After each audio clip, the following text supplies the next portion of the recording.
আল্লাহ রাব্বুল আলামিন পবিত্র কোরআনুল কারীমের ৭ নং সূরা সূরাতুল আ'রাফ এর ১১ নম্বর আয়াতে বলেন, বিসমিল্লাহির রহমানির রহিম।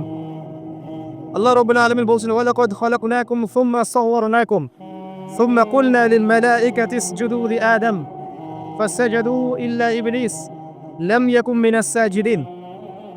আল্লাহ রাব্বুল আলামিন বলছেন, ওয়া লাকাদ খালাকনাকুম, নিঃসন্দেহে আল্লাহ রাব্বুল আলামিন সেই সত্তা যিনি তোমাদেরকে সৃষ্টি করেছেন। সুম্মা সাওয়ারনাকুম, এরপর তোমাদেরকে আকৃতি দান করেছেন, সুন্দর অবয়ব কাঠামো দান করেছেন, দৈহিক কাঠামো। সুম্মা কুলনা লিল মালাইকাতি ইসজুদু লিআদম, এরপরে আল্লাহ রাব্বুল আলামিন সমস্ত ফেরেশতাদেরকে বলেছেন যে তোমরা আদমকে সিজদা করো। আর সূরা বাকারার মধ্যে আছে আল্লাহ পাক সৃষ্টি করার পরে আদম আলাইহিস সালামকে নাম শিক্ষা দিয়েছেন, অর্থাৎ জ্ঞান শিক্ষা দিয়েছেন, এবং এমন জ্ঞান শিক্ষা দিয়েছেন যেই জ্ঞান ফেরেশতারাও জানতেন না। আল্লাহ পাক ফেরেশতাদেরকে বলেছিলেন যে তোমরা এই নামগুলো বলে দাও দেখি, যদি তোমরা সত্যবাদী হয়ে থাকো। ফেরেশতারা এই নামগুলো বলতে পারেননি। তারা বলেছিলেন, লা ইলমা লানা ইল্লা মা আল্লামতানা, আপনি আমাদেরকে যা শিখিয়েছেন এর বাইরে আমাদের কোনো জ্ঞান নেই। এরপর আল্লাহ পাক আদম আলাইহিস সালামকে বলেছেন, আদম তুমি নামগুলো বলে দাও দেখি। এরপর আদম আলাইহিস সালাম সুন্দর করে সব নামগুলো বলে দিয়েছেন, কারণ আল্লাহ পাক তাকে সেই জ্ঞান শিক্ষা দিয়েছিলেন। এরপরে আল্লাহ রাব্বুল আলামিন ফেরেশতাদেরকে বলেছেন, তোমরা আদমকে এখন সিজদা করো, কারণ জ্ঞানের মানদণ্ডে আদম তোমাদের চেয়ে শ্রেষ্ঠ। সুবহানাল্লাহ। আর আমরা সেই আদম সন্তান, যদিও বা পৃথিবীতে আসার পরে আমরা আমাদের পরিচয়টা ভুলে গেছি। সেই আদম সন্তান, যে আদমকে আল্লাহ রাব্বুল আলামিন ফেরেশতাদেরকে দিয়ে সম্মানিত করলেন, সিজদা করালেন, সেই আদম সন্তান এখন আল্লাহর জমিনে শিরক করে, নবী সাল্লাল্লাহু আলাইহি ওয়াসাল্লামের সুন্নতের অনুসরণ করতে চায় না, নবীদের আদর্শ মানতে চায় না, কোরআন এবং সুন্নাহ মেনে জীবন করতে চায় না। সেই আদম সন্তান এখন জিনা করে, ব্যভিচার করে, মাদকদ্রব্য পান করে, সমকামী। সে আদম সন্তান এখন ঘুষ খাচ্ছে, সুদ খাচ্ছে, দুর্নীতি করছে, অন্যের সম্পদ আত্মসাৎ করছে, অন্যায়ভাবে মানুষকে হত্যা করছে। এমন কোনো গুনাহ নাই যে সেই আদম সন্তান করছে না। কোন আদম সন্তান? যার পিতাকে আল্লাহ রাব্বুল আলামিন কি করলেন? ফেরেশতাদেরকে দিয়ে সিজদা করালেন। তাহলে চিন্তা করেন যে আমরা আমাদের পরিচয়টা কি পরিমাণ হারিয়ে ফেলেছি। আমরা তো চেতনার কথা বলি না, শেকড়ের কথা বলি না, আমরা সংস্কৃতির কথা বলি না। এই কথাগুলো আমরা বলি। আমাদের সত্যিকারের চেতনা হচ্ছে ইসলামিক চেতনা। সত্যিকারের শেকড় হচ্ছে এই শেকড় যে আমরা আদম আলাইহিস সালামের সন্তান, যে আদমকে আল্লাহ রাব্বুল আলামিন ফেরেশতাদেরকে দিয়ে সিজদা করিয়েছেন জ্ঞানের কারণে। আজকে সেই আদম সন্তান দেখবেন জ্ঞান অর্জন করতে চায় না, দ্বীনের জ্ঞান অর্জন করতে চায় না, দুনিয়ার জ্ঞান অর্জন করতে চায়, দ্বীনের জ্ঞান অর্জন করতে চায় না। যে জ্ঞান তাকে পরকালে নাজাতের ওসিলা করবে, সেই কোরআনটুকু তিলাওয়াতও করতে চায় না, তিলাওয়াত করা শিখতেও চায় না, আগ্রহই নাই। তাহলে আমরা কি পরিমাণে আমাদের শেকড়টা ভুলে গেছি, চেতনা হারিয়ে ফেলেছি, আমাদের মূল সংস্কৃতি থেকে দূরে সরে আসছি। একটু চিন্তা করেন। সামনে যাই। আল্লাহ রাব্বুল আলামিন বলছে, এরপর সুন্দর আকৃতি দিয়ে আদমকে আমি ফেরেশতাদেরকে দিয়ে সিজদা করালাম। ফাসাজাদু, সবাই সিজদা করলো। প্রত্যেকটা ফেরেশতাই কি করলো? সিজদা করলো। ইল্লা ইবলিস। কে সিজদা করলো না? ইবলিস। ইবলিস সিজদা করলো না। ইবলিস কে ছিল? সে কিন্তু কোনো ফেরেশতা ছিল না। সে ছিল একজন জিন। কানা মিনাল জিন্নি। সূরা কাহফে আল্লাহ পাক বলেছেন কানা মিনাল জিন্নি, সে জিনদের একজন ছিল। ঠিক আছে? সে আল্লাহ রাব্বুল আলামিনের এত বেশি ইবাদত করেছিল যে আল্লাহ রাব্বুল আলামিন তাকে এক পর্যায়ে ফেরেশতাদের উপরে একটা দায়িত্বশীল বানিয়ে দিয়েছিলেন। ঠিক আছে? তো কিন্তু তার মনের ভিতরে একটা কিবর বা অহংকার ছিল, যে অহংকারের কারণে সে কিন্তু আল্লাহ পাকের এই নির্দেশটা পালন করলো না, লঙ্ঘন করলো। আমরা সামনে যাই। লাম ইয়াকুম মিনাস সাজিদিন, আল্লাহ পাক বলছেন সে সিজদাকারীদের অন্তর্ভুক্ত ছিল না। কে? ইবলিস। আচ্ছা, ক্বালা, আল্লাহ পাক এবার বলছেন, মা মানাআকা আল্লা তাসজুদা ইয আমারতুক। আল্লাহ পাক বলছেন, হে ইবলিস, কিসে তোমাকে নিষেধ করলো, কে তোমাকে বারণ করলো আদমকে সিজদা করতে, যাকে আমি সিজদা করার আদেশ করেছি? কি জন্য করলে না? সোজা কথায়, তুমি কি জন্য সিজদা করলে না আদম? মা মানাআকা, তোমাকে কে বারণ করলো? এবার ইবলিস তার দলিল পেশ করছে। সে বলছে যে ক্বালা আনা খায়রুম মিন, সে বলল আমি আদমের চাইতে উত্তম। আসসালাতু খায়রুম মিনান নাওম, এটা জানেন না? ঘুমের চেয়ে নামাজ উত্তম। ঠিক এরকমই সেই ইবলিস বলছে কি, আনা খায়রুম মিন, আমি তার চেয়ে উত্তম। কি কারণে উত্তম? খালাকতানি মিন নার ওয়া খালাকতাহু মিন তিন। হে আল্লাহ, আপনি আমাকে সৃষ্টি করেছেন আগুন দিয়ে। জিনদেরকে কি দিয়ে সৃষ্টি করা হয়েছে? আগুন দিয়ে। ফেরেশতাদেরকে কি দিয়ে? নূর দিয়ে। তাহলে এখানে প্রমাণ হলো যে ইবলিস কিন্তু ফেরেশতা নয়। আমাকে সৃষ্টি করেছেন আগুন দিয়ে, ওয়া খালাকতাহু মিন তিন, এবং আদমকে সৃষ্টি করেছেন তিন মানে কাদামাটি দিয়ে। তার মানে আগুন কাদামাটির চেয়ে সুপিরিয়র, বেশি মর্যাদা সম্পন্ন। ওর মানে কি আছে আর কি, এই কারণে সে সিজদা করলো না। এবার আল্লাহ রাব্বুল আলামিন বলছেন, ক্বালা ফাহবিত মিনহা, ইবলিস এখান থেকে নেমে যাও। এটা কোন জায়গা? একদম মহাকাশের উপরে না, নাকি পৃথিবীতে? এটা ৭ আসমানের উপরের ঘটনা। ইতিহাস শুরু হয়েছে মহাবিশ্বে। মানুষের অস্তিত্বও ছিল না, এমন একটা সময় চলে গেছে। মহাবিশ্বে কোটি কোটি বছর চলে গেছে যখন মানুষ বলতে কিছু ছিল না। ছিল না। অনেক পরে মানুষকে সৃষ্টি করা হয়েছে।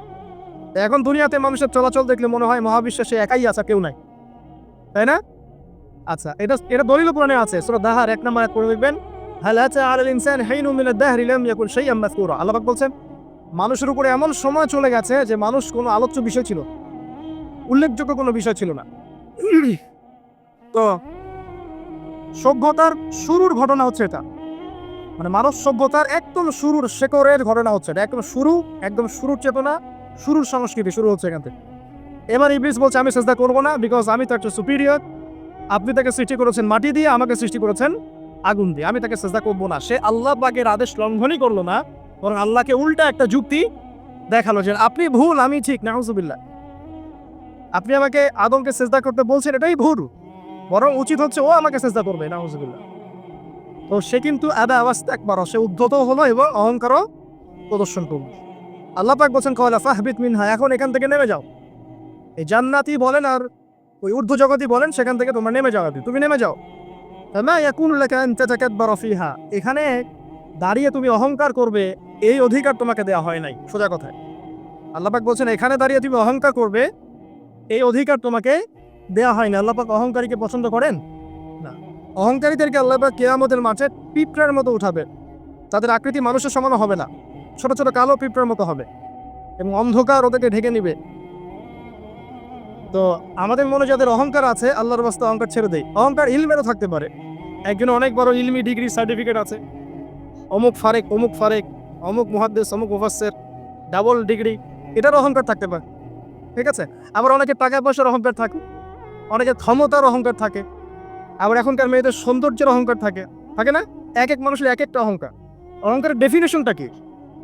একজন সাহাবী নবী সাল্লাল্লাহু আলাইহি ওয়াসাল্লামকে বলছেন, ইয়া রাসূলুল্লাহ, আমি পছন্দ করি আমার গায়ের পোশাকটা সুন্দর হোক, আমার জুতা সুন্দর হোক, ঠিক আছে, আমার সুগন্ধি ভালো হোক, দামি হোক। এটা কি অহংকারের পরিচয়? নবী সাল্লাল্লাহু আলাইহি ওয়াসাল্লাম বলছেন, না, এটা অহংকারের পরিচয় নয়। বড় অহংকারের পরিচয় হচ্ছে অন্য মানুষকে তুচ্ছ তাচ্ছিল্য করা, এক, আর দুই হচ্ছে সত্যকে প্রত্যাখ্যান করা। মনে থাকবে, অহংকারের সংজ্ঞা কি? এক, অন্য মানুষকে তুচ্ছ তাচ্ছিল্য করা, আর দুই, সত্যকে প্রত্যাখ্যান করা। এখন সত্য কি? আইনস্টাইনের থিওরি সত্য, নাকি পিথাগোরাসের উপপাদ্যই সত্য, নাকি আমাদের পশ্চিমারা যে সেকুলারিজম, কমিউনিজম, ডেমোক্রেসি ইত্যাদি ইত্যাদি, ন্যাশনালিজম এগুলো দিয়ে দিয়েছে মতবাদগুলো, এগুলি চূড়ান্ত সত্য? সায়েন্সই কি চূড়ান্ত সত্য? চূড়ান্ত সত্যটা কি আসো? এক কথায় সূরা কাহফের ২৯ নম্বর আয়াতে ১৬টার সংজ্ঞা আছে। কত নম্বর আয়াতে? সূরা কাহফের ২৯ নম্বর আয়াতে আল্লাহ পাক বলছেন, ওয়াকুলিল হাক্কু মির রাব্বিকুম, নবী আপনি বলে দিন সত্য সেটাই, ন্যায়ান্যায়ের চূড়ান্ত মানদণ্ড সেটাই, হক বাতিলের চূড়ান্ত মানদণ্ড সেটাই। কোনটা? যেটা তোমার রবের পক্ষ থেকে নাজিল। আমাকে বলেন যে রবের পক্ষ থেকে কি নাজিল হয়েছে? একসময় তাওরাত নাজিল হয়েছিল না? ওটাই হক ছিল। ওই সময় কি ছিল? সেটাই হক ছিল। জাবুর ওই সময়ের কি ছিল? ইনজিল ওই সময়ের হক ছিল। এখন কি আছে আমাদের কাছে? কোরআন, এবং এর ব্যাখ্যা হচ্ছে হাদিস। কিয়ামত পর্যন্ত কি অন্য কোনো শরীয়ত আসবে? অন্য কোনো নবী আসবে?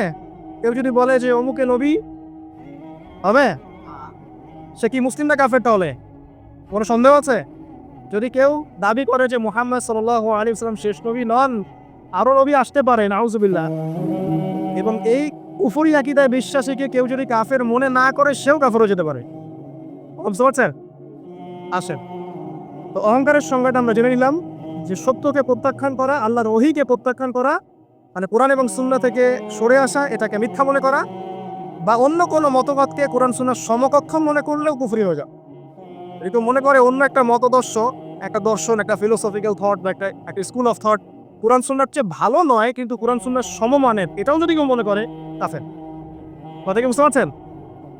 এটা হচ্ছে অ্যাবসলিউট ট্রুথ, মানে এটা সত্যের একদম সর্বোচ্চ স্টেজ, এর উপরে কিছু নাই। ভুলে গেছিলাম ভাই।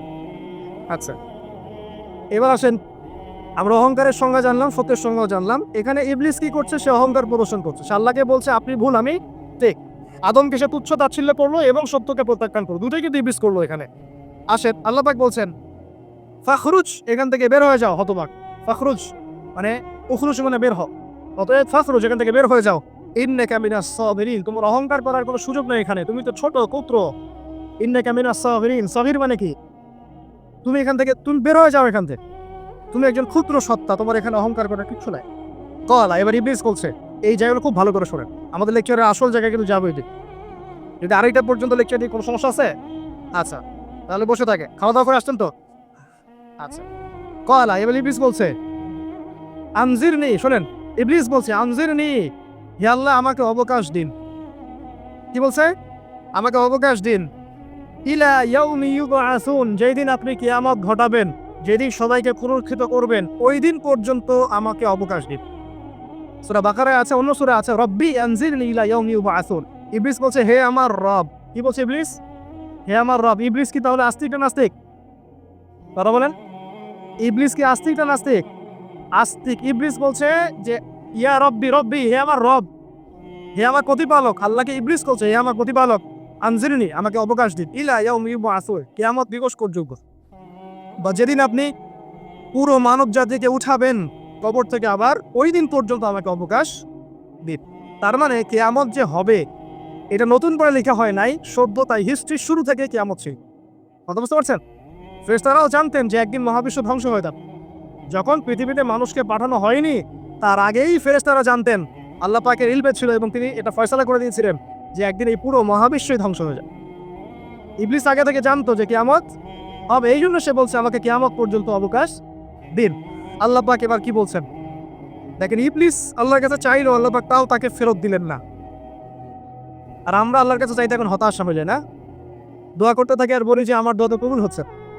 আর ইবলিস একটা জিনিস চাইলো, আল্লাহ পাক বললেন ক্বালা ইন্নাকা মিনাল মুনজারিন, যাও তুমি অবকাশপ্রাপ্তদের একজন, তোমাকে অবকাশ দেয়া হলো। এক কথায় তোমার দোয়া কবুল করা হয়েছে, তোমার অবকাশ তোমাকে দেয়া হলো, কারণ আল্লাহ পাক এটা পরীক্ষা করবেন ইবলিসকে দিয়ে, মানব জাতিকে। ক্বালা, এবার ইবলিসের চ্যালেঞ্জ শোনেন, এটাই আমাদের আজকের লেকচারের মূল পয়েন্ট। এই জায়গা থেকে ইবলিস চ্যালেঞ্জ করছে। কি চ্যালেঞ্জ করছে?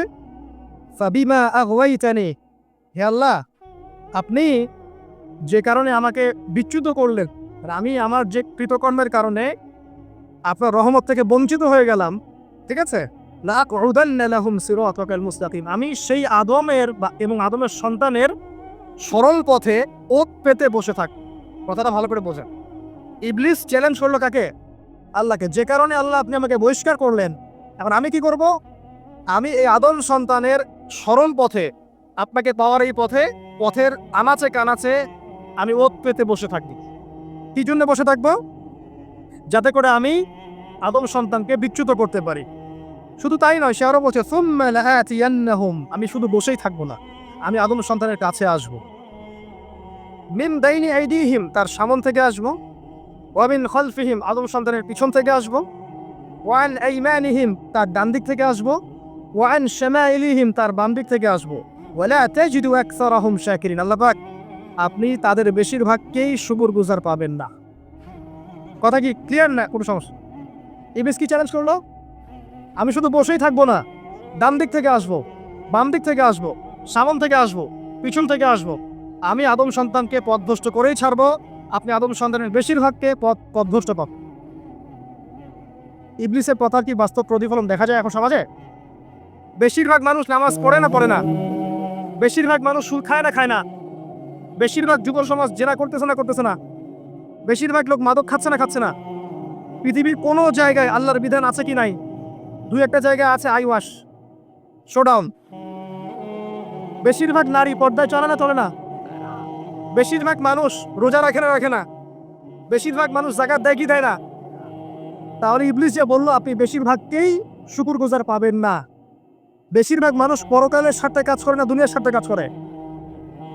কতজন মানুষ আল্লাহ পাকের দিনটাকে প্রচার প্রসার প্রতিষ্ঠার কথা বলে বা কোরআন সুন্নাহর কথাগুলো মেনে চলে, কতজন মানুষ? বেশিরভাগ লোক মেনে চলে। তাহলে ইবলিস কি সফল না ব্যর্থ? ইবলিসের চ্যালেঞ্জ কি সফল না ব্যর্থ? ইবলিসের কথা সে কিন্তু অক্ষর অক্ষরে পালন করেছে। আর ইবলিসকে আল্লাহ পাক কেন পৃথিবীতে দিয়েছেন? আমাদেরকে পরীক্ষা করার জন্য, যেন আমরা এই সরল পথ থেকে বিচ্যুত না হই। সামনে যান, আরো অধিক কথা আছে। ক্বালা খরুজ মিনহা, আল্লাহ পাক বলছেন এখান থেকে বের হয়ে যাও। মাযউমান মাদহুরা, একদম অপদস্থ লাঞ্ছিত হয়ে এখান থেকে বের হয়ে যাও। লামান তাবিআকা মিনহুম, তুমি তো চ্যালেঞ্জ করলে আমাকে, ঠিক আছে, কিন্তু যে ব্যক্তি যেই তোমার অনুসরণ করবে, আল্লাহ পাকের কথা শুনেন, যেই তোমার অনুসরণ করবে, লা আমলাআন্না জাহান্নামা মিনকুম আজমাইন, যে পুরুষ বা নারী যেই হোক না কেন, যে আদম সন্তান ইবলিস তোমার অনুসরণ করবে, তোমার পথ ধরবে, আমি তোমাকে সহ এদের সবাইকে দিয়ে জাহান্নাম পূর্ণ করি। আল্লাহর কিচ্ছু যায় আসে না। আল্লাহ পাক যদি এই পুরো পৃথিবীটাকেও জাহান্নামে নিক্ষেপ করেন অবাধ্যতার কারণে, আল্লাহ পাকের কিছু যায় আসে? ও যে আপনাদের এখানে নদী আছে না, কি বালাসী ঘাট, এখানে চর আছে না, চরের মধ্যে একটা বালুর কণার কি দাম আছে বলেন তো? একটা বালুর কণার কোন দাম আছে? এই পুরো মহাবিশ্বে পৃথিবীর অবস্থান এর চেয়েও কম। তো পুরো পৃথিবীর মানুষ যদি আল্লাহর অবাধ্য হয়, আল্লাহ পাকের পুরো দুনিয়াটাকেই ধ্বংস করবে, জাহান্নামে নিক্ষেপ করেন, আল্লাহ পাকের কিছু যায় আসবে কিনা? এবার আসেন, এখান থেকে আমরা বুঝতে পারলাম যে ইবলিস একটা তৃতীয় সত্তা। আল্লাহ পাক আদম আলাইহিস সালামকে সৃষ্টি করলেন, নাম শিক্ষা দিলেন, সেজদা করালেন, ইবলিসকে সেজদা করতে বললেন, সে করলো না। সে চ্যালেঞ্জ করলো উল্টা, যে আমি ওর চেয়ে উত্তম, আপনি ভুল, আমি সঠিক। সে অহংকার করলো এবং একই সাথে সে আদমকে পথভ্রষ্ট করার চ্যালেঞ্জও করে বসল। আল্লাহ পাক ঘোষণা করলেন, যদি কোনো আদম সন্তান তোমাকে ফলো করে, তোমাকে সহ তাকে আমি জাহান্নামে নিক্ষেপ করব। ঠিক আছে এ পর্যন্ত? এবার সামনে আসেন। এবার আল্লাহ পাক আদমকে বলছেন, তাকে বলছেন আদম আলাইহিস সালামকে বলছেন, ইয়া আদম, হে আদম। তার আগে আদম আলাইহিস সালামের বুকের পাঁজর থেকে কাকে সৃষ্টি করেছেন? হাওয়া আলাইহিস সালাম, সভ্যতার ইতিহাসে প্রথম নারী এবং ইতিহাসের সবচেয়ে সুন্দরী রমণী কে? হাওয়া আলাইহিস সালাম। আরেকজন আছেন সবচেয়ে সুন্দরী রমণী, কে? কে বলতে পারবেন? জি না, 100 টাকা পুরস্কার বলেন। হ্যাঁ, নাম কি? মাশাআল্লাহ, ওই ওকে পুরস্কার দিও। কি নাম তোমার?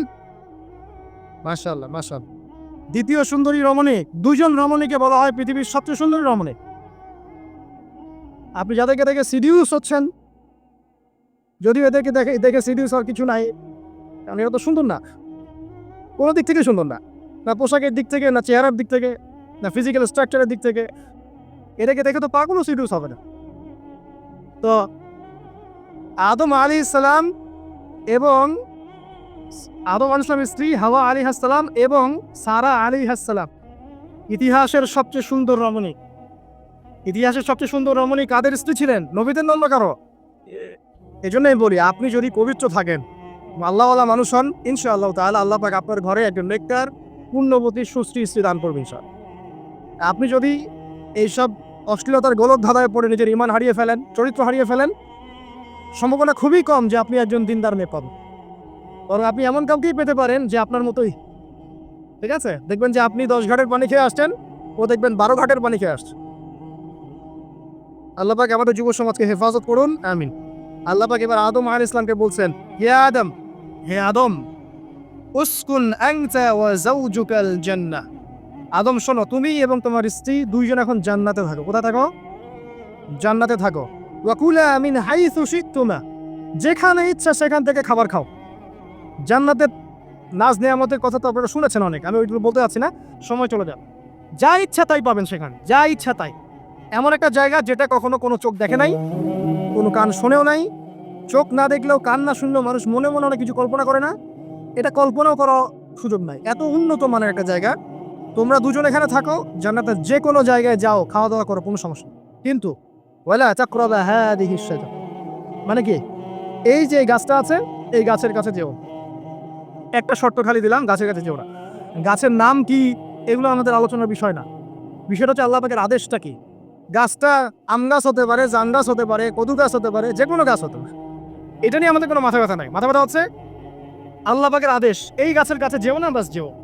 আচ্ছা, ফাতাকুনা মিনাজ জালিমিন, যদি চলে যাও তোমরা দুজন এখানে, তাহলে তোমরা দুজন কিন্তু জালেম হয়ে যাবে। আল্লাহ পাকের হুকুম অবাধ্য করলে মানুষ কি হয়ে যায়? জালেম হয়। এই জন্য আমরা দোয়ায় বলি আল্লাহুম্মা ইন্নী যালামতু নাফসি, বলি না? হে আল্লাহ, আমি আমার নফসের উপর জুলুম করেছি। রব্বানা যালামনা আনফুসানা, বলি না? আল্লাহ, আমরা আমাদের উপর জুলুম করেছি। তো আমরা যখন পাপ করি মানে আমরা জুলুম করে ফেলেছি। তো তোমরা দুজন এই গাছের কাছে যেও না, যদি যাও তাহলে জুলুম করে ফেলবে এবং জালেম হয়ে যাবে। এবার ইবলিস তার বসে নাই, সে তো চ্যালেঞ্জ করেছে, করে নাই? আচ্ছা, এবার ইবলিস কি করছে? ফাওয়াসওয়াসা লাহুমা শাইতান, এবং ইবলিস এবার এদের দুজনকে ওয়াসওয়াসা প্রদান করতে শুরু করলো। ইবলিস কি করলো? ওয়াসওয়াসা প্রদান করতে শুরু করলো। ওয়াসওয়াসাটা এমন ছিল যে হাল আদুল্লুকা আলা শাজারাতিল খুলদি ওয়া মুলকিন লা ইয়াবলা। ইবলিস এসে আদম এবং হাওয়া আলাইহিস সালাম তাদেরকে উস্কে দিতে লাগলো যে আমি কি তোমাদেরকে এমন কোনো গাছের কথা বলবো যেই গাছের ফল খেলে তোমরা চিরস্থায়ী হয়ে যাবে, কখনো মরবে না, এবং এমন রাজত্ব পাবে যে রাজত্বের কোনো ক্ষয় নাই। ইবলিসের টপটা কি দেখলেন? চিরস্থায়িত্বের টপ এবং কিসের টপ? রাজত্বের টপ। এটা সূরা তহার মধ্যে আছে। অন্য সূরায় আছে যে আমি কি বলে দিব এমন গাছের কথা যেই গাছের ফল খেলে তোমরা ফেরেশতা হয়ে যাবে, কখনো মরবে না। তাহলে চিরস্থায়িত্বের টপ এবং এই যে কিসের রাজত্বের এই যে টপ, এই দুইটা হচ্ছে মানুষকে আল্লাহর পথ থেকে ডিসিভ করার একটা মানদণ্ড। কথা বুঝতে পারছেন? এই পৃথিবীতে যত মানুষ পথভ্রষ্ট হয়ে গেছে তার জন্য হয়েছে অনেকেই, আর অনেকে চিরস্থায়িত্বের জন্য হয়েছে। ফেরাউন নমরুদ চিরস্থায়িত্বের লোভে পড়ে পথভ্রষ্ট হয়নি? আর ওই সময় থেকে শুরু করে এখনকার বিশ্বে যারা ক্ষমতাধর, এরা কি ক্ষমতার দাপটে পথভ্রষ্ট হচ্ছে না? এই দুটো হচ্ছে মানুষকে পথভ্রষ্ট করার মাধ্যম। ইবলিস খুব ভালো করেই জানতো, এটা কথা বলি নাই, যখন আদম আলাইহিস সালামকে তৈরি করে রাখা হয়েছে, সৃষ্টি করে রাখা হয়েছে, ইবলিসকে চারপাশে রাউন্ড দিচ্ছিল, তাওয়াফ করছিল, তাওয়াফ। এবং মানব শরীরের এবং মানব মস্তিষ্কের মননের দুর্বল পয়েন্টগুলো সে ফাইন্ড আউট করছিল, কারণ সে কিন্তু অনেক জ্ঞানী ছিল, সে কিন্তু প্রচণ্ড জ্ঞানী ছিল, এবং এখনও কিন্তু সে প্রচণ্ড জ্ঞানী, এবং তার অভিজ্ঞতা ঝুলি এখন অনেক বেশি, তাই না? ওর বয়স হয়ে গেছে না এখন, প্রচুর বয়স। তো আওয়াজ করে করে সে মানুষের দুর্বল জায়গাগুলো ফাইন্ড আউট করেছে। একটা হচ্ছে পেট, একটা প্রবৃত্তি, একটা হচ্ছে নারীর প্রতি আসক্তি, ঠিক আছে, একটা ক্ষমতার লোভ, একটা চিরস্থায়িত্বের লোভ। এগুলো হচ্ছে মানুষের দুর্বল জায়গা। ইবলিস এগুলো ফাইন্ড আউট করে ওইভাবে চাল দিয়েছে। কথা বুঝতে পারছেন? একটু খেয়াল করে দেখেন, এখনকার বিশ্বে যত অন্যায় হচ্ছে ম্যাক্সিমাম পাপ হচ্ছে পেটের কারণে। পেট। সুদ খায় কেন? পেটের কারণে। ঘুষ খায় কেন? পেটের কারণে। ইভেন যে এখন জেনা করছে ওদেরকে তো এখন যৌনকর্মী বলতে হয়, তাই না? সম্মান দিয়ে কথা বলতে হয়। যৌনকর্মী যারা, তারাও দেখবেন পেটের কারণেই করছে, পেটের কারণ। তারপর দেখবেন মানুষের সম্পদ আত্মসাৎ, ওই যে ছেলে মেয়ে বাল বাচ্চার জন্য। পেট মানে মূল জিনিসটা কি? পেট। এবং চিরস্থায়িত্ব, ক্ষমতার দাপট আর প্রবৃত্তির দাসত্ব, এগুলো হচ্ছে মানুষের সবচেয়ে দুর্বল পয়েন্ট। দেখবেন ম্যাক্সিমাম পাপ হচ্ছে মেয়েদের কারণে। মেয়েদের কারণে না, মেয়ের পিছনে। মেয়ের পিছনে আপনি চলে গেছেন, এখানে আত্মহত্যা করছে কেউ, কেউ এখানে আপনার জেনা করছে, কেউ ধর্ষণ করছে, কেউ পরকে লিপ্ত হচ্ছে, মানে মেয়েরই কোনো পাপ। ওই যে বলে না, দুইটা পাপ যাকে পেয়ে গেছে তার লাইফটা ক্র্যাশড। একটা হচ্ছে মেয়ে, একটা হচ্ছে টাকা। অর্থ সম্পদের লালসা যার মধ্যে পেয়ে বসেছে, এর জীবন শেষ। আর যার মেয়ের নেশা আছে, মেয়ের নেশা যার মধ্যে আছে, এর জীবন শেষ। একে আপনি হেদায়েতের পথে আনতে পারবেন না ইল্লা মাশাআল্লাহ, আল্লাহ পাক যদি না চান। আসেন, আর ইবলিস তাওয়াফ করছিল এবং সে কিন্তু টোপ দিল, চিরস্থায়িত্বের টোপ দিল, এবং কিসের টোপ দিল? ফেরেশতা হয়ে যাবে, অমর হয়ে যাবে। এবার আমাদের পিতামাতা আদম এবং হাওয়া আলাইহিস সালাম তারা কিন্তু ফল খেয়ে ফেললেন। আর এটা এমন নয় একবার ওয়াসওয়াসা দিয়েছে বাস খেয়ে ফেলেছেন, এমন নয়, কন্টিনিউয়াসলি সেই কাজটা করেছে। একটা মানুষ যখন জেনা করে, ইবলিস কি একবার এসে বললেই কেউ জেনা করে ফেলে? আস্তে আস্তে কিন্তু মানুষ জেনার পথে যায়। ওই যে প্রথমে অনেকদিন একটা লেকচার দিয়েছিলাম না, প্রথমে গার্লফ্রেন্ড বয়ফ্রেন্ড একটা সম্পর্ক হয়, তাই না? তারপর কথাবার্তা হয়, মোবাইল ফোন এক্সচেঞ্জ করে, নোট এক্সচেঞ্জ করে, কফি খায়, আস্তে আস্তে ডেটিংয়ে যায়, পরে দেখবেন এক পর্যায়ে গিয়েছে না, এভাবে। আর যারা ধর্ষক, এতে ডাইরেক্ট অ্যাকশন, এত সময় নাই, ডাইরেক্ট। তো ইবলিস প্রতিটা পাপ মানুষকে ধাপে ধাপে করায়। দেখবেন ইবলিস এখানেও কিন্তু আমাদের পিতামাতাকে ধাপে ধাপে ওইদিকে নিয়ে গিয়েছে। এবার আসেন, আমাদের পিতামাতা ফল খেয়ে ফেললেন, এই জায়গাটা খুব ভালো করে বোঝেন। এই ফল খাওয়াটা আল্লাহর অবাধ্যতা না। আল্লাহ পাক বলেছিলেন না যে জালেম হয়ে যাবে, আল্লাহ পাকের অবাধ্য বলে। অবাধ্যতার ফলাফলটা কি হলো এবার শোনেন। আমরা সবাই জানি অবাধ্যতার ফলাফল কি, আল্লাহ পাক জান্নাত থেকে নামিয়ে দিয়েছেন, তাই তো? এর আগে আরেকটা ফলাফল হয়েছে। এই ফলাফলের সাথে আমাদের বর্তমান সময়কার যে ইস্যুটা চলছে, পোশাক, নারী, সংস্কৃতি, হাবিজাবি, হ্যাঁ, বেহায়াপনা, বেলাল্লাপনা, এই ইস্যুটা এখানে জড়িত। এটা এটা আমারও বুঝতে এবং খুঁজে পেতে সময় লেগেছে। আমরা সবাই পড়েছি স্টুডেন্ট লাইফে, আদম এবং হাওয়া আলাইহিস সালাম আদেশ লঙ্ঘন করেছেন, সাথে সাথে আল্লাহ পাক জান্নাত থেকে কি করেছেন? নামিয়ে দিয়েছেন, ইবলিসকেও নামিয়ে দিয়েছেন, তারপর হায়াত দিয়েছেন, এখানে পরীক্ষা করছেন। এই তো এখানে আল্লাহ পাক দেখবেন আমাদের আমল কেমন, আমল ভালো হলে আবার জান্নাতে, খারাপ হলে আবার জান। কিন্তু এর আগেও একটা ঘটনা ঘটেছে। যে মুহূর্তে আমাদের পিতামাতা ফল খেয়েছেন গাছের কাছে গিয়েছেন, আল্লাহ পাকের আদেশটা লঙ্ঘন করেছেন, সাথে সাথে তাদের গায়ের পোশাকটা খুলে পড়ে গেছে। আমি বুঝাতে পারি নাই, পুরো মহাবিশ্বের প্রথম লজ্জা, প্রথম অপমান, প্রথম শাস্তি, ঠিক আছে, আল্লাহর অবাধ্যতার প্রথম পরিণাম, লজ্জাহীনভাবে গা থেকে কাপড় খসে পড়ে যাও, ন্যাংটা হয়ে যাও, ন্যাংটা। বাংলা ভাষায় বুঝতে পারছেন? প্রথম শাস্তি, প্রথম অবাধ্যতা এবং প্রথম অবাধ্যতার পরিণতি পুরো মহাবিশ্বে সভ্যতার শুরু থেকে শেষ পর্যন্ত প্রথম অ্যাক্সিডেন্ট, বা এই যে আমরা বলছি পরিণতি, পাপের পরিণতি, অবাধ্যতার পরিণতি, সেটা হলো গা থেকে কাপড় খুলে যাও। এই কথা আল্লাহ পাক বলছেন এখানে, লিয়ুবদিয়া লাহুমা মা উরিয়া আনহুমা মিন সাওয়াতিহিমা। ইবলিস তোমাদের পিতামাতাকে এই গাছের কাছে নিয়ে গিয়ে ফল খাইয়ে তাদের গা থেকে পোশাক খুলে ফেলে দিয়েছে। এবার কি বুঝতে পারছেন যে ইবলিস এখন বিশ্বে কি করছে? ইবলিস সেম কাজটা করছে আমাদের সাথে, আমাদের গা থেকে তারা পোশাক খুলে ফেলে দিচ্ছে। সভ্যতার শুরুর পাপ বলছি না আমরা, এটা আসলে ভুল। সভ্যতার শুরুতে আদম এবং হাওয়া আলাইহিস সালাম যে ভুলটা করেছেন, তার যে পরিণতি হয়েছে সেটা এটা ছিল না যে জান্নাত থেকে পৃথিবীতে নামিয়ে দেয়া, বরং পরিণতি এটা ছিল তাদের গা থেকে প্রথম কাপড় খুলে গেছে, তারা নগ্ন হয়ে গেছে। ইবলিস সর্বপ্রথম আমাদের বাবা মাকে নগ্ন করেছে প্রলোভন দিয়ে, ক্ষমতার প্রলোভন, চিরস্থায়িত্বের প্রলোভন দিয়ে। আজকের বিশ্বেও কি ইবলিসের দোসররা সেম কাজটা করছে না? আজকের বিশ্বেও কি ইবলিসের মানুষরূপী দোসরগুলা সেম কাজটাই করছে না? সেম কাজটা করছে, আমাদের গা থেকে ওরা পোশাক খুলে ফেলছে। এরপর আল্লাহ পাক জান্নাত থেকে নামিয়ে দিয়েছে। আগে কিন্তু এটা হয় না, আগে পোশাক খুলেছে। এরপর কি হচ্ছে জানেন? শোনেন, আল্লাহ পাক ওয়াকালা মা নাহাকুমা রাব্বুকুমা আন হাযিহি আশ-শাজারা ইল্লা আন তাকুনা মালাকাইন আও তাকুনা মিনাল খালিদিন। ইবলিস বলছিল যে তোমাদের রব তোমাদেরকে এই গাছের কাছে যেতে নিষেধ করেছে এই কারণে যে তোমরা এখানে গেলে মালাক হয়ে যাবে এবং চিরস্থায়ী হয়ে যাবে। ওয়াকাসামাহুমা ইন্নী লাকুমা লামিনান নাসিহিন।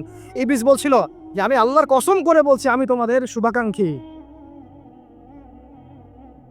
ফাদাল্লাহুমা বিগুরুর, ওদেরকে তারা পথভ্রষ্ট করলো, ইবলিস তাদেরকে পথভ্রষ্ট করলো। ফালাম্মা যাকাশ শাজারা, যখন তারা গাছের কাছে গেলেন, বাদাত লাহুমা সাওআতুহুমা, তাদের লজ্জাস্থানটা উন্মুক্ত হয়ে গেল, কাপড় খুলে পড়ে গেল। এটাই বলতে চাচ্ছিলাম। ওয়াতাফিকা ইয়াখসিফানি আলাইহিমা মিন ওয়ারাকিল জান্নাহ, এবং আদম এবং হাওয়া আলাইহিস সালাম জান্নাতের গাছের পাতা ছিঁড়তে লাগলেন এবং সেই পাতা দিয়ে লজ্জাস্থান ঢাকতে লাগলেন।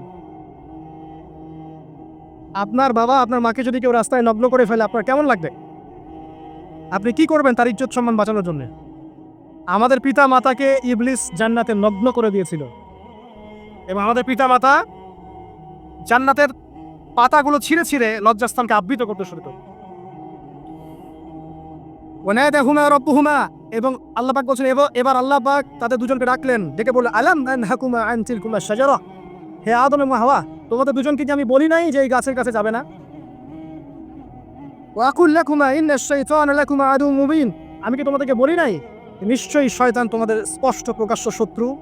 কলা, এবার তারা তাদের ভুল বুঝতে পারলেন। আল্লাহ পাকের কত দয়া মানুষের প্রতি দেখেন। ইবলিসও আল্লাহর অবাধ্য ছিল, আল্লাহ পাক তাকে বহিষ্কার করে কাফের বানিয়ে দিয়েছেন, চিরস্থায়ী লানত করেছেন। আল্লাহ রাব্বুল আলামিন পবিত্র কোরআনুল কারীমের 7 নং সূরাতুল আ'রাফ এর 11 নম্বর আয়াতে বলেন, বিসমিল্লাহির রহমানির রহিম, আল্লাহ রাব্বুল আলামিন বলছেন, ওয়ালাকাদ খালাকনাকুম সুম্মা সাওয়ারনাকুম সুম্মা কুলনা লিল মালাইকাতি ইসজুদু লি আদম ফাসাজাদু ইল্লা ইবলিস লাম ইয়াকুম মিনাস সাজিদিন। আল্লাহ রাব্বুল আলামিন বলছেন, ওয়ালাকাদ খালাকনাকুম, নিঃসন্দেহে আল্লাহ রাব্বুল আলামিন সেই সত্তা যিনি তোমাদেরকে সৃষ্টি করেছে। সুম্মা সাওয়ারনাকুম, এরপর তোমাদেরকে আকৃতি দান করেছে, সুন্দর অবয়ব কাঠামো দান করেছেন, দৈহিক কাঠামো।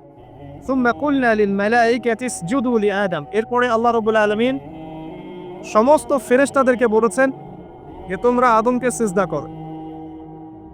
আর সূরা বাকারার মধ্যে আছে আল্লাহ পাক সৃষ্টি করার পরে আদম আলাইহিস সালামকে নাম শিক্ষা দিয়েছেন, অর্থাৎ জ্ঞান শিক্ষা দিয়েছেন, এবং এমন জ্ঞান শিক্ষা দিয়েছেন যেই জ্ঞান ফেরেশতারাও জানতেন না। আল্লাহ পাক ফেরেশতাদেরকে বলেছিলেন যে তোমরা এই নামগুলো বলে দাও দেখি, যদি তোমরা সত্যবাদী হয়ে থাকো। ফেরেশতারা এই নামগুলো বলতে পারেননি। তারা বলেছিলেন লা ইলমা লানা ইল্লা মা আল্লামতানা, আপনি আমাদেরকে যা শিখিয়েছেন এর বাইরে আমাদের কোনো জ্ঞান নেই। এরপর আল্লাহ পাক আদম আলাইহিস সালামকে বলেছেন, আদম তুমি নামগুলো বলে দাও দেখি। এরপর আদম আলাইহিস সালাম সুন্দর করে সব নামগুলো বলে দিয়েছেন, কারণ আল্লাহ পাক তাকে সেই জ্ঞান শিক্ষা দিয়েছিলেন। এরপরে আল্লাহ রাব্বুল আলামিন ফেরেশতাদেরকে বলেছেন, তোমরা আদমকে এখন সিজদা করো, কারণ জ্ঞানের মানদণ্ডে আদম তোমাদের চেয়ে শ্রেষ্ঠ। সুবহানাল্লাহ। আর আমরা সেই আদম সন্তান, যদিও বা পৃথিবীতে আসার পরে আমরা আমাদের পরিচয়টা ভুলে গেছি। সেই আদম সন্তান, যে আদমকে আল্লাহ রাব্বুল আলামিন ফেরেশতাদেরকে দিয়ে সম্মানিত করলেন, সিজদা করালেন, সেই আদম সন্তান এখন আল্লাহর জমিনে শিরক করে, নবী সাল্লাল্লাহু আলাইহি ওয়াসাল্লামের সুন্নতের অনুসরণ করতে চায় না, নবীদের আদর্শ মানতে চায় না, কোরআন এবং সুন্নাহ মেনে জীবন করতে চায় না। সেই আদম সন্তান এখন জেনা করে, ব্যভিচার করে, মাদকদ্রব্য পান করে, সমকামী। সে আদম সন্তান এখন ঘুষ খাচ্ছে, সুদ খাচ্ছে, দুর্নীতি করছে, অন্যের সম্পদ আত্মসাৎ করছে, অন্যায়ভাবে মানুষকে হত্যা করছে। এমন কোনো গুনাহ নাই যে সেই আদম সন্তান করছে না। কোন আদম সন্তান? যার পিতাকে আল্লাহ রাব্বুল আলামিন কি করলেন? ফেরেশতাদেরকে দিয়ে সিজদা করালেন। তাহলে চিন্তা করেন যে আমরা আমাদের পরিচয়টা কি পরিমাণ হারিয়ে ফেলেছি। আমরা তো চেতনার কথা বলি না, শেকড়ের কথা বলি না, আমরা সংস্কৃতির কথা বলি না। এই কথাগুলো আমরা বলি। আমাদের সত্যিকারের চেতনা হচ্ছে ইসলামিক চেতনা। সত্যিকারের শেকড় হচ্ছে এই শেকড় যে আমরা আদম আলাইহিস সালামের সন্তান, যে আদমকে আল্লাহ রাব্বুল আলামিন ফেরেশতাদেরকে দিয়ে সিজদা করিয়েছেন জ্ঞানের কারণে। আজকে সেই আদম সন্তান দেখবেন জ্ঞান অর্জন করতে চায় না, দ্বীনের জ্ঞান অর্জন করতে চায় না, দুনিয়ার জ্ঞান অর্জন করতে চায়, দ্বীনের জ্ঞান অর্জন করতে চায় না। যে জ্ঞান তাকে পরকালে নাজাতের ওসিলা করবে, সেই কোরআনটুকু তিলাওয়াতও করতে চায় না, তিলাওয়াত করা শিখতেও চায় না, আগ্রহই নাই। তাহলে আমরা কি পরিমাণে আমাদের শেকড়টা ভুলে গেছি, চেতনা হারিয়ে ফেলেছি, আমাদের মূল সংস্কৃতি থেকে দূরে সরে আসছি। একটু চিন্তা করেন। সামনে যাই। আল্লাহ রাব্বুল আলামিন বলছে, এরপর সুন্দর আকৃতি দিয়ে আদমকে আমি ফেরেশতাদেরকে দিয়ে সিজদা করালাম। ফাসাজাদু, সবাই সিজদা করলো। প্রত্যেকটা ফেরেশতাই কি করলো? সিজদা করলো। ইল্লা ইবলিস। কে সিজদা করলো না? ইবলিস। ইবলিস সিজদা করলো না। ইবলিস কে ছিল? সে কিন্তু কোনো ফেরেশতা ছিল না। সে ছিল একজন জিন। কানা মিনাল জিন্নি। সূরা কাহফে আল্লাহ পাক বলেছেন কানা মিনাল জিন্নি, সে জিনদের একজন ছিল। ঠিক আছে? সে আল্লাহ রাব্বুল আলামিনের এত বেশি ইবাদত করেছিল যে আল্লাহ রাব্বুল আলামিন তাকে এক পর্যায়ে ফেরেশতাদের উপরে একটা দায়িত্বশীল বানিয়ে দিয়েছিলেন। ঠিক আছে? তো কিন্তু তার মনের ভিতরে একটা কিবর বা অহংকার ছিল, যে অহংকারের কারণে সে কিন্তু আল্লাহ পাকের এই নির্দেশটা পালন করলো না, লঙ্ঘন করলো। আমরা সামনে যাই। লাম ইয়াকুম মিনাস সাজিদিন, আল্লাহ পাক বলছেন সে সিজদাকারীদের অন্তর্ভুক্ত ছিল না। কে? ইবলিস। আচ্ছা, ক্বালা, আল্লাহ পাক এবার বলছেন মা মানাআকা আল্লা তাসজুদা ইয আমারতুক। আল্লাহ পাক বলছেন হে ইবলিস, কিসে তোমাকে নিষেধ করলো, কে তোমাকে বারণ করলো আদমকে সিজদা করতে, যাকে আমি সিজদা করার আদেশ করেছি? কি জন্য করলে না? সোজা কথায়, তুমি কি জন্য সিজদা করলে না আদম? মা মানাআকা, তোমাকে কে বারণ করলো? এবার ইবলিস তার দলিল পেশ করছে। সে বলছে যে ক্বালা আনা খায়রুম মিন, সে বলল আমি আদমের চাইতে উত্তম। আসসালাতু খায়রুম মিনান নাওম, এটা জানেন না? ঘুমের চেয়ে নামাজ উত্তম। ঠিক এরকমই সেই ইবলিস বলছে কি আনা খায়রুম মিন, আমি তার চেয়ে উত্তম। কি কারণে উত্তম? খালাকতানি মিন নার ওয়া খালাকতাহু মিন তিন। হে আল্লাহ, আপনি আমাকে সৃষ্টি করেছেন আগুন দিয়ে। জিনদেরকে কি দিয়ে সৃষ্টি করা হয়েছে? আগুন দিয়ে। ফেরেশতাদেরকে কি দিয়ে? নূর দিয়ে। তাহলে এখানে প্রমাণ হলো যে ইবলিস কিন্তু ফেরেশতা নয়। আমাকে সৃষ্টি করেছেন আগুন দিয়ে, ওয়া খালাকতাহু মিন তিন, এবং আদমকে সৃষ্টি করেছেন তিন মানে কাদামাটি দিয়ে। তার মানে আগুন কাদামাটির চেয়ে সুপিরিয়র, বেশি মর্যাদা সম্পন্ন। ওর মানে কে আছে আর কি, এই কারণে সে সিজদা করলো না। এবার আল্লাহ রাব্বুল আলামিন বলছেন ক্বালা ফাহবিত মিনহা, ইবলিস এখান থেকে নেমে যাও। এটা কোন জায়গা? একদম মহাকাশের উপরে না, নাকি পৃথিবীতে? এটা ৭ আসমানের উপরে ঘটনা। ইতিহাস শুরু হয়েছে মহাবিশ্বে। মানুষের অস্তিত্বও ছিল না, এমন একটা সময় চলে গেছে মহাবিশ্বে কোটি কোটি বছর চলে গেছে যখন মানুষ বলতে কিছু ছিল না, ছিল না। অনেক পরে মানুষকে সৃষ্টি করা হয়েছে। এখন দুনিয়াতে মানুষের চলাচল দেখলে মনে হয় মহাবিশ্বে সে একাই আছে, কেউ নাই, তাই না? আচ্ছা, এটা দলিল পুরাণে আছে। সূরা দাহার 1 নম্বর আয়াত পড়ে দেখবেন, হাল আতা আলাল ইনসান হাইনুম মিনাদ দাহরি লাম ইয়াকুন শাইআম মাযকুরা। আল্লাহ পাক বলছেন মানুষের উপরে এমন সময় চলে গেছে যে মানুষ কোনো আলোচ্য বিষয় ছিল, উল্লেখযোগ্য কোনো বিষয় ছিল না। তো সভ্যতার শুরুর ঘটনা হচ্ছে এটা, মানে মানব সভ্যতার একদম শুরুর শেকড়ের ঘটনা হচ্ছে এটা। একদম শুরুর চেতনা, শুরুর সংস্কৃতি শুরু হচ্ছে এখান থেকে। এবার ইবলিস বলছে আমি সেজদা করবো না, বিকজ আমি তার চেয়ে সুপিরিয়র। আপনি তাকে সৃষ্টি করেছেন মাটি দিয়ে, আমাকে সৃষ্টি করেছেন আগুন দিয়ে, আমি তাকে সেজদা করবো না। সে আল্লাহ পাকের আদেশ লঙ্ঘনই করলো না, বরং আল্লাহকে উল্টা একটা যুক্তি দেখালো যে আপনি ভুল, আমি ঠিক। নাউজুবিল্লাহ, আপনি আমাকে আদমকে সেজদা করতে বলছেন, এটাই ভুল, বরং উচিত হচ্ছে ও আমাকে সেজদা করবে। নাউজুবিল্লাহ। তো সে কিন্তু আদা আওয়াজটা একবার সে উদ্ধত হলো এবং অহংকারও প্রদর্শন করল। আল্লাহ পাক বলছেন কয়লা ফাহবিত মিনহা, এখন এখান থেকে নেমে যাও। এই জান্নাতি বলেন আর ওই ঊর্ধ্ব জগতই বলেন, সেখান থেকে তোমরা নেমে যাও, তুমি নেমে যাও। মা ইয়াকুনু লাকা আন তাতাকাব্বারা ফিহা, এখানে দাঁড়িয়ে তুমি অহংকার করবে এই অধিকার তোমাকে দেওয়া হয় নাই। সোজা কথায় আল্লাহ পাক বলছেন এখানে দাঁড়িয়ে তুমি অহংকার করবে এই অধিকার তোমাকে দেওয়া হয় না। আল্লাহ পাক অহংকারীকে পছন্দ করেন না। অহংকারীদেরকে আল্লাহ পাক কিয়ামতের মাঠে পিঁপড়ার মতো উঠাবে। তাদের আকৃতি মানুষের সমান হবে না, ছোট ছোট কালো পিঁপড়ার মতো হবে এবং অন্ধকার ওদেরকে ঢেকে নিবে। তো আমাদের মনে যাদের অহংকার আছে, আল্লাহর বাস্তে অহংকার ছেড়ে দেয়। অহংকার ইলমেরও থাকতে পারে, একজন অনেক বড় ইলমি ডিগ্রি সার্টিফিকেট আছে, অমুক ফারেক অমুক মুহাদ্দিস অমুক মুফাসসির, ডাবল ডিগ্রি, এটার অহংকার থাকতে পারে, ঠিক আছে। আবার অনেকে টাকা পয়সার অহংকার থাকে, অনেকের ক্ষমতার অহংকার থাকে, আবার এখনকার মেয়েদের সৌন্দর্যের অহংকার থাকে, থাকে না? এক এক মানুষের এক একটা অহংকার। অহংকারের ডেফিনেশনটা কি? একজন সাহাবী নবী সাল্লাল্লাহু আলাইহি ওয়াসাল্লামকে বলছেন, ইয়া রাসূলুল্লাহ, আমি পছন্দ করি আমার গায়ের পোশাকটা সুন্দর হোক, আমার জুতা সুন্দর হোক, ঠিক আছে, আমার সুগন্ধি ভালো হোক, দামি হোক, এটা কি অহংকারের পরিচয়? নবী সাল্লাল্লাহু আলাইহি ওয়াসাল্লাম বলছেন না, এটা অহংকারের পরিচয় নয়। বড় অহংকারের পরিচয় হচ্ছে অন্য মানুষকে তুচ্ছ তাচ্ছিল্য করা, এক, আর দুই হচ্ছে সত্যকে প্রত্যাখ্যান করা। মনে থাকবে অহংকারের সংজ্ঞা কি? এক, অন্য মানুষকে তুচ্ছ তাচ্ছিল্য করা, আর দুই, সত্যকে প্রত্যাখ্যান করা। এখন সত্য কি? আইনস্টাইনের থিওরি সত্য, নাকি পিথাগোরাসের উপপাদ্যই সত্য, নাকি আমাদের পশ্চিমারা যে সেকুলারিজম, কমিউনিজম, ডেমোক্রেসি ইত্যাদি ইত্যাদি ন্যাশনালিজম এগুলো দিয়ে দিয়েছে মতবাদগুলো, এগুলি চূড়ান্ত সত্য? সায়েন্সই কি চূড়ান্ত সত্য? চূড়ান্ত সত্যটা কি আসল? এক কথায় সূরা কাহফের 29 নম্বর আয়াতে 16টার সংজ্ঞা আছে। কত নম্বর আয়াতে?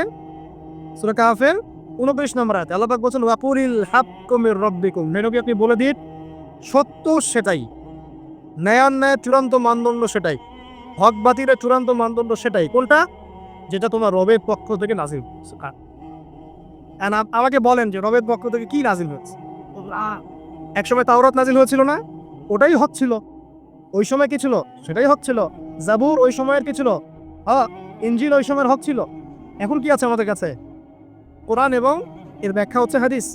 কিয়ামত পর্যন্ত কি অন্য কোনো শরীয়ত আসবে? অন্য কোনো নবী আসবে? কেউ যদি বলে যে অমুকে নবী হবে, সে কি মুসলিম না কাফের? তাহলে কোনো সন্দেহ আছে? যদি কেউ দাবি করে যে মুহাম্মদ সাল্লাল্লাহু আলাইহি ওয়াসাল্লাম শেষ নবী নন, আরও নবী আসতে পারে, নাউজুবিল্লাহ, এবং এই কুফরি আকীদায় বিশ্বাসীকে কেউ যদি কাফের মনে না করে, সেও কাফের হয়ে যেতে পারে। বুঝতে পারছেন? আসেন, তো অহংকারের সংজ্ঞাটা আমরা জেনে নিলাম যে সত্যকে প্রত্যাখ্যান করা, আল্লাহর ওহীকে প্রত্যাখ্যান করা, মানে কোরআন এবং সুন্নাহ থেকে সরে আসা, এটাকে মিথ্যা মনে করা, বা অন্য কোনো মতবাদকে কোরআন সুন্নাহর সমকক্ষ মনে করলেও কুফরি হয়ে যাবে। এরকম মনে করে অন্য একটা মতদর্শ, একটা দর্শন, একটা ফিলোসফিক্যাল থট বা একটা স্কুল অফ থট কোরআন সুন্নাহর চেয়ে ভালো নয়, কিন্তু কোরআন সুন্নাহর সমমানের, এটাও যদি কেউ মনে করে কাফের। কথা কি বুঝতে পারছেন? এটা হচ্ছে অ্যাবসলিউট ট্রুথ, মানে এটা সত্যের একদম সর্বোচ্চ স্টেজ, এর উপরে কিছু নাই। ভুলে গেছিলাম ভাই। আচ্ছা, এবার আসেন, আমরা অহংকারের সংজ্ঞা জানলাম, সত্যের সংজ্ঞাও জানলাম। এখানে ইবলিস কি করছে? সে অহংকার প্রদর্শন করছে। সে আল্লাহকে বলছে আপনি ভুল, আমি ঠিক। আদমকে সে তুচ্ছ তাচ্ছিল্য করলো এবং সত্যকে প্রত্যাখ্যান করলো, দুটোই কিন্তু ইবলিস করলো এখানে। আসেন, আল্লাহ পাক বলছেন ফাখরুজ, এখান থেকে বের হয়ে যাও হতবাক। ফাখরুজ মানে উখরুজ মানে বের হও, অতএব ফাখরুজ, এখান থেকে বের হয়ে যাও। ইন্নাকা মিনাস সাবিরিন, তোমার অহংকার করার কোনো সুযোগ নেই এখানে, তুমি তো ছোট, ক্ষুদ্র, ইন্নাকা মিনাস সাগিরিন। সাগির মানে কি? তুমি এখান থেকে তুমি বের হয়ে যাও এখান থেকে, তুমি একজন ক্ষুদ্র সত্তা, তোমার এখানে অহংকার করার কিচ্ছু নাই। কলা এবার ইবলিস বলছে, এই জায়গাগুলো খুব ভালো করে শোনেন, আমাদের লেকচারের আসল জায়গায় কিন্তু যাবো এদিকে। যদি আড়াইটা পর্যন্ত লেকচার দিয়ে কোনো সমস্যা আছে? আচ্ছা, তাহলে বসে থাকে, খাওয়া দাওয়া করে আসছেন তো? আচ্ছা। কলা এবার ইবলিস বলছে আনজিরনি, শোনেন, ইবলিস বলছে আনজিরনি, হে আল্লাহ আমাকে অবকাশ দিন। কি বলছে? আমাকে অবকাশ দিন। ইলা ইয়াউমি ইউবআসুন, যেই দিন আপনি কিয়ামত ঘটাবেন, যেদিন সবাইকে পুনরুত্থিত করবেন, ওই দিন পর্যন্ত আমাকে অবকাশ দিন। সূরা বাকারায় আছে, অন্য সূরা আছে রব্বি আনজিরনি ইলা ইয়াউমি ইউবআসুন। ইবলিস বলছে হে আমার রব। কি বলছে ইবলিস? হে আমার রব। ইবলিস কি তাহলে আস্তিক না নাস্তিক? কথা বলেন, ইবলিস কি আস্তিক না নাস্তিক? আস্তিক। ইবলিস বলছে যে ইয়া রব্বি, রব্বি হে আমার রব, হে আমার প্রতিপালক। আল্লাহকে ইবলিস বলছে হে আমার প্রতিপালক, আনজিরনি আমাকে অবকাশ দিন, ইলা ইয়াউমি ইউবআসুন, কিয়ামত দিবস পর্যন্ত, বা যেদিন আপনি পুরো মানব জাতিকে উঠাবেন কবর থেকে, আবার ওই দিন পর্যন্ত আমাকে অবকাশ দিন। তার মানে কিয়ামত যে হবে এটা নতুন করে লেখা হয় নাই, সভ্যতায় হিস্ট্রির শুরু থেকে কিয়ামত ছিল। কথা বুঝতে পারছেন? ফেরেশতারাও জানতেন যে একদিন মহাবিশ্ব ধ্বংস হয়ে যাবে। যখন পৃথিবীতে মানুষকে পাঠানো হয়নি তার আগেই ফেরেশতারা জানতেন, আল্লাহ পাকের ইলমে ছিল এবং তিনি এটা ফয়সালা করে দিয়েছিলেন যে একদিন এই পুরো মহাবিশ্বই ধ্বংস হয়ে যাবে। ইবলিস আগে থেকে জানতো যে কিয়ামত হবে, এই জন্য সে বলছে আমাকে কিয়ামত পর্যন্ত অবকাশ দিন। আল্লাহ পাক এবার কি বলছেন দেখেন, ইবলিস আল্লাহর কাছে চাইলো, আল্লাহ পাক তাও তাকে ফেরত দিলেন না। আর আমরা আল্লাহর কাছে চাইতে এখন হতাশা হয়ে যায় না, দোয়া করতে থাকি আর বলি যে আমার দোয়া তো কবুল হচ্ছে। আর ইবলিস একটা জিনিস চাইলো, আল্লাহ পাক বললেন ক্বালা ইন্নাকা মিনাল মুনজারিন, যাও তুমি অবকাশপ্রাপ্তদের একজন, তোমাকে অবকাশ দেয়া হলো। এক কথায় তোমার দোয়া কবুল করা হয়েছে, তোমার অবকাশ তোমাকে দেয়া হলো, কারণ আল্লাহ পাক এটা পরীক্ষা করবেন ইবলিসকে দিয়ে, মানব জাতিকে। ক্বালা, এবার ইবলিসের চ্যালেঞ্জ শোনেন, এটাই আমাদের আজকের লেকচারের মূল পয়েন্ট। এই জায়গা থেকে ইবলিস চ্যালেঞ্জ করছে। কি চ্যালেঞ্জ করছে? ফাবিমা আগওয়াইতানি, হে আল্লাহ আপনি যে কারণে আমাকে বিচ্যুত করলেন, আর আমি আমার যে কৃতকর্মের কারণে আপনার রহমত থেকে বঞ্চিত হয়ে গেলাম, ঠিক আছে, লাআকউদান্না লাহুম সিরাতাকাল মুস্তাকিম, আমি সেই আদমের এবং আদমের সন্তানের সরল পথে ওত পেতে বসে থাক। কথাটা ভালো করে বোঝেন। ইবলিস চ্যালেঞ্জ করলো কাকে? আল্লাহকে। যে কারণে আল্লাহ আপনি আমাকে বহিষ্কার করলেন, এখন আমি কি করব? আমি এই আদম সন্তানের সরল পথে, আপনাকে পাওয়ার এই পথে, পথের আনাচে কানাচে আমি ওত পেতে বসে থাকব। কি জন্য বসে থাকবো? যাতে করে আমি আদম সন্তানকে বিচ্যুত করতে পারি। শুধু তাই নয়, সে আরো বলছে সুম্মা লাআতিয়ান্নাহুম, আমি শুধু বসেই থাকবো না, আমি আদম সন্তানের কাছে আসব। মিন বাইনি আইদিহিম, তার সামন থেকে আসবো, ওয়া মিন খালফিহিম, আদম সন্তানের পিছন থেকে আসবো, ওয়া আন আইমানিহিম, তার ডান দিক থেকে আসবো, ওয়া আন শামাইলিহিম, তার বাম দিক থেকে আসবো, ওয়ালা তাজিদু আকসারাহুম শাকিরিন, আল্লাহ পাক আপনি তাদের বেশিরভাগকেই শুকরগুজার পাবেন না। কথা কি ক্লিয়ার না? কোনো সমস্যা? ইবলিস কি চ্যালেঞ্জ করলো? আমি শুধু বসেই থাকবো না, ডান দিক থেকে আসবো, বাম দিক থেকে আসবো, সামন থেকে আসবো, পিছন থেকে আসবো, আমি আদম সন্তানকে পথভ্রষ্ট করেই ছাড়বো, আপনি আদম সন্তানের বেশিরভাগকে পথভ্রষ্ট পাবেন। ইবলিসের কথার কি বাস্তব প্রতিফলন দেখা যায় এখন সমাজে? বেশিরভাগ মানুষ নামাজ পড়ে না পড়ে না, বেশিরভাগ মানুষ সুদ খায় না খায় না, বেশিরভাগ যুব সমাজ জেনা করতেছে না করতেছে না, বেশিরভাগ লোক মাদক খাচ্ছে না খাচ্ছে না। পৃথিবীর কোনো জায়গায় আল্লাহর বিধান আছে কি নাই? দুই একটা জায়গায় আছে আই ওয়াশ, শোডাউন। বেশিরভাগ নারী পর্দায় চলে না চলে না, বেশিরভাগ মানুষ রোজা রাখে না রাখে না, বেশিরভাগ মানুষ যাকাত দেয় কি দেয় না। তাহলে ইবলিস যে বললো আপনি বেশিরভাগকেই শুকরগুজার পাবেন না, বেশিরভাগ মানুষ পরকালের স্বার্থে কাজ করে না, দুনিয়ার স্বার্থে কাজ করে। কতজন মানুষ আল্লাহ পাকের দ্বীনটাকে প্রতিষ্ঠার কথা বলে বা কোরআন সুন্নাহর কথাগুলো মেনে চলে? কতজন মানুষ? বেশিরভাগ লোক মেনে চলে। তাহলে ইবলিস কি সফল না ব্যর্থ? ইবলিসের চ্যালেঞ্জ কি সফল না ব্যর্থ? ইবলিসের কথা সে কিন্তু অক্ষর অক্ষরে পালন করেছে। আর ইবলিসকে আল্লাহ পাক কেন পৃথিবীতে দিয়েছেন? আমাদেরকে পরীক্ষা করার জন্য, যেন আমরা এই সরল পথ থেকে বিচ্যুত না হই। সামনে যান, আরো অধিক কথা আছে। ক্বালা খরুজ মিনহা, আল্লাহ পাক বলছেন এখান থেকে বের হয়ে যাও, মাযউমান মাদহুরা, একদম অপদস্থ লাঞ্ছিত হয়ে এখান থেকে বের হয়ে যাও। লামান তাবিআকা মিনহুম, তুমি তো চ্যালেঞ্জ করলে আমাকে, ঠিক আছে, কিন্তু যে ব্যক্তি যেই তোমার অনুসরণ করবে, আল্লাহ পাকের কথা শুনেন, যেই তোমার অনুসরণ করবে, লাআমলাআন্না জাহান্নামা মিনকুম আজমাইন। যে পুরুষ বা নারী যেই হোক না কেন, যে আদম সন্তান ইবলিস তোমার অনুসরণ করবে, তোমার পথ ধরবে, আমি তোমাকে সহ এদের সবাইকে দিয়ে জাহান্নাম পূর্ণ করি। আল্লাহর কিচ্ছু যায় আসে না। আল্লাহ পাক যদি এই পুরো পৃথিবীটাকেও জাহান্নামে নিক্ষেপ করেন অবাধ্যতার কারণে, আল্লাহ পাকের কিছু যায় আসে? ও যে আপনাদের এখানে নদী আছে না, কি বালাসী ঘাট, এখানে চর আছে না, চরের মধ্যে একটা বালুর কণার কি দাম আছে বলেন তো? একটা বালুর কণার কোন দাম আছে? এই পুরো মহাবিশ্বে পৃথিবীর অবস্থান এর চেয়েও কম। তো পুরো পৃথিবীর মানুষ যদি আল্লাহর অবাধ্য হয়, আল্লাহ পাকের পুরো দুনিয়াটাকেই ধ্বংস করবে, জাহান্নামে নিক্ষেপ করেন, আল্লাহ পাকের কিছু যায় আসবে কিনা? এবার আসেন, এখান থেকে আমরা বুঝতে পারলাম যে ইবলিস একটা তৃতীয় সত্তা। আল্লাহ পাক আদম আলাইহিস সালামকে সৃষ্টি করলেন, নাম শিক্ষা দিলেন, সেজদা করালেন, ইবলিসকে সেজদা করতে বললেন, সে করলো না। সে চ্যালেঞ্জ করলো উল্টা যে আমি ওর চেয়ে উত্তম, আপনি ভুল, আমি সঠিক। সে অহংকার করলো এবং একই সাথে সে আদমকে পথভ্রষ্ট করার চ্যালেঞ্জও করে বসল। আল্লাহ পাক ঘোষণা করলেন, যদি কোনো আদম সন্তান তোমাকে ফলো করে, তোমাকে সহ তাকে আমি জাহান্নামে নিক্ষেপ করব। ঠিক আছে এ পর্যন্ত? এবার সামনে আসেন। এবার আল্লাহ পাক আদমকে বলছেন, তাকে বলছেন আদম আলাইহিস সালামকে বলছেন, ইয়া আদম, হে আদম। তার আগে আদম আলাইহিস সালামের বুকের পাঁজর থেকে কাকে সৃষ্টি করেছেন? হাওয়া আলাইহিস সালাম, সভ্যতার ইতিহাসে প্রথম নারী এবং ইতিহাসের সবচেয়ে সুন্দরী রমণী কে? হাওয়া আলাইহিস সালাম। আরেকজন আছেন সবচেয়ে সুন্দরী রমণী কে? কে বলতে পারবেন? জি না, 100 টাকা পুরস্কার বলেন। হ্যাঁ, নাম কি? মাশাআল্লাহ, ওই ওকে পুরস্কার দিও। কি নাম তোমার? মাশাআল্লাহ, মাশাআল্লাহ। দ্বিতীয় সুন্দরী রমণী, দুইজন রমণীকে বলা হয় পৃথিবীর সবচেয়ে সুন্দরী রমণী। আপনি যাদেরকে দেখে সিডিউস হচ্ছেন, যদিও এদেরকে দেখে সিডিউস হওয়ার কিছু নাই, কারণ এরা তো সুন্দর না, কোনো দিক থেকে সুন্দর না, না পোশাকের দিক থেকে, না চেহারার দিক থেকে, না ফিজিক্যাল স্ট্রাকচারের দিক থেকে। এটাকে দেখে তো পাগলও সিডিউস হবে না। তো আদম আলাইহিস সালাম এবং আদম আলাইহিস সালামের স্ত্রী হাওয়া আলাইহিস সালাম এবং সারা আলাইহিস সালাম ইতিহাসের সবচেয়ে সুন্দর রমণী। ইতিহাসের সবচেয়ে সুন্দর রমণী কাদের স্ত্রী ছিলেন? নবীদের নন্দ কারো। এই জন্যই বলি, আপনি যদি পবিত্র থাকেন, আল্লাহওয়ালা মানুষ হন, ইনশাআল্লাহ তাআলা আল্লাহ পাক আপনার ঘরে একজন নেককার পুণ্যবতী সুশ্রী স্ত্রী দান করবেন ইনশাআল্লাহ।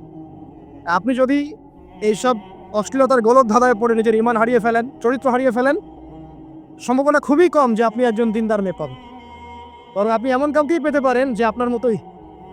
ঠিক আছে, দেখবেন যে আপনি 10 ঘাটের পানি খেয়ে আসছেন, ও দেখবেন 12 ঘাটের পানি খেয়ে আসছে। আল্লাহ পাক আমাদের যুব সমাজকে হেফাজত করুন, আমিন। আল্লাহ পাক এবার আদম আলাইহিস সালামকে বলছেন, ইয়া আদম, হে আদম, উসকুন আনতা ওয়া যাওজুকাল জান্নাহ। আদম শোনো, তুমি এবং তোমার স্ত্রী দুইজন এখন জান্নাতে থাকো। কোথায় থাকো? জান্নাতে থাকো।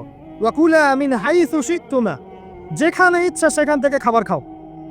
জান্নাতের নাজ নেয়ামতের কথা তো আপনারা শুনেছেন অনেক, আমি ওইগুলো বলতে যাচ্ছি না, সময় চলে যাও।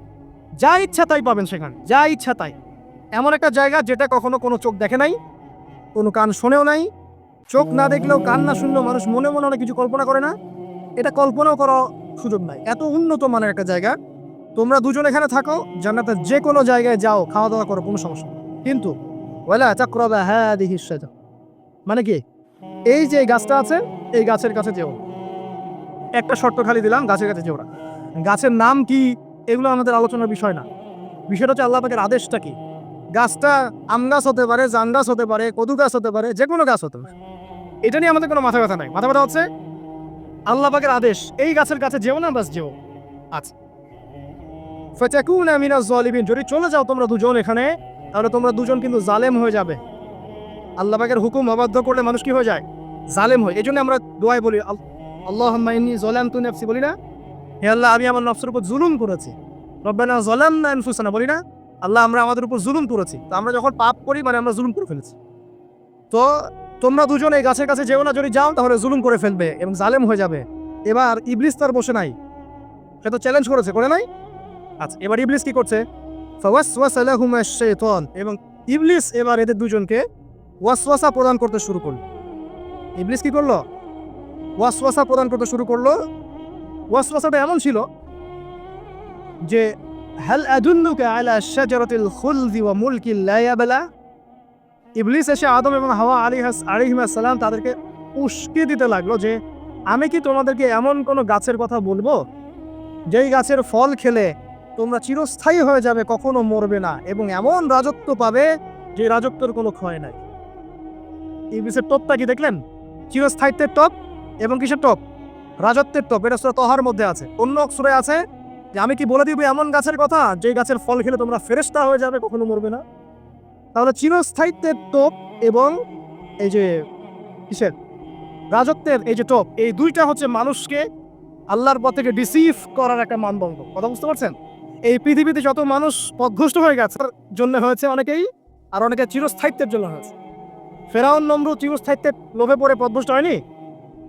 আর ওই সময় থেকে শুরু করে এখনকার বিশ্বে যারা ক্ষমতাধর, এরা কি ক্ষমতার দাপটে পথভ্রষ্ট হচ্ছে না?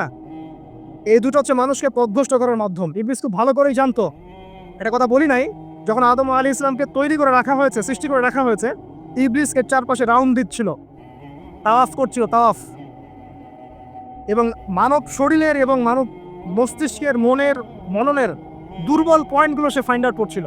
কারণ সে কিন্তু অনেক জ্ঞানী ছিল, সে কিন্তু প্রচণ্ড জ্ঞানী ছিল, এবং এখনও কিন্তু সে প্রচণ্ড জ্ঞানী, এবং তার অভিজ্ঞতার ঝুলি এখন অনেক বেশি, তাই না? ওর বয়স হয়ে গেছে না এখন, প্রচুর বয়স। তো আওয়াজ করে করে সে মানুষের দুর্বল জায়গাগুলো ফাইন্ড আউট করেছে। একটা হচ্ছে পেট, একটা প্রবৃত্তি, একটা হচ্ছে নারীর প্রতি আসক্তি, ঠিক আছে, একটা